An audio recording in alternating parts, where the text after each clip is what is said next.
అంటూ ఒకప్పుడు ముక్కు పుటాలు అదిరేలా దుర్వాసన వచ్చిందంటే నరసరావుపేట శివార్లోకి వచ్చామని ప్రజలు భావించేవాళ్ళు. వైకాపా పాలకులు నిర్లక్ష్యం కారణంగా రోడ్డు పక్కన వ్యర్థాలు పడేయడంతో ఈ పరిస్థితి ఏర్పడింది. 5 ఏళ్లలో ఏకంగా 2 లక్షల టన్నుల మేర చెత్త పేరుకుపోయింది.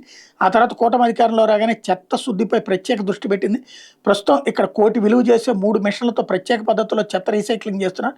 ఇప్పటి వరకు 7.37 కోట్లు వెచ్చించి 90,000 టన్నుల చెత్త రీసైక్లింగ్ చేసి ఎరువు ఉత్పత్తి చేశారు. త్వరలో పూర్తి చెత్తను ఎరువుగా మార్చబోతున్నారు అన్నటువంటిది హైలైట్ చేశారు. లేకపోతే కాపు రిజర్వేషన్ సాధనే ముద్రగడకు నిజమైన నివాళి. రాష్ట్రంలో కాపు రిజర్వేషన్ సాధించడం ముద్రగడ నిజమైన నివాళి అని నాయకులన్న రాజమహేంద్రవరంలోని ఓ హోటల్లో సోమవారం సాయంత్రం నగర కాపు సంఘం ఆధ్వర్యంలో మాజీ మంత్రి ముద్రగడ పద్మనాభం, పిసిసి మాజీ అధ్యక్షుడు జిఎస్ రావులు సంస్మరణ సభ నిర్వహించారు. వివిధ రాజకీయ పార్టీల నాయకులు హాజరై మాట్లాడారు. గతంలో కాపులకు 5% రిజర్వేషన్ విషయంలో తీర్మానం చేసి కేంద్రానికి పంపించామని, అవసరమైతే మరోసారి పోరాటాలకు సిద్ధపడాలని పిలుపునిచ్చారు. ముద్రగడ ఉద్యమంతోనే కాపు విద్యార్థులకి ఉపకార వేతనాలు వస్తున్నాయని అభిప్రాయపడ్డారన్నటువంటిది హైలైట్ చేశారు. లేకపోతే రైమంటూ దూసుకెళ్తూ దొరికిపోతారు. ఇకపై జాతీయ రహదారులపై వేగంగా దూసుకెళ్తా ఉంటే కుదరదు. రోడ్డు ప్రమాదాలను ఎవరికి పరిమితికి మించి వేగంగా వెళ్తున్న వాహనాలపై రవాణా స్పీడ్ గన్లతో నిఘా పెట్టబోతుంది.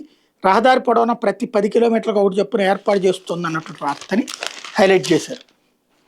లేకపోతే సాక్షి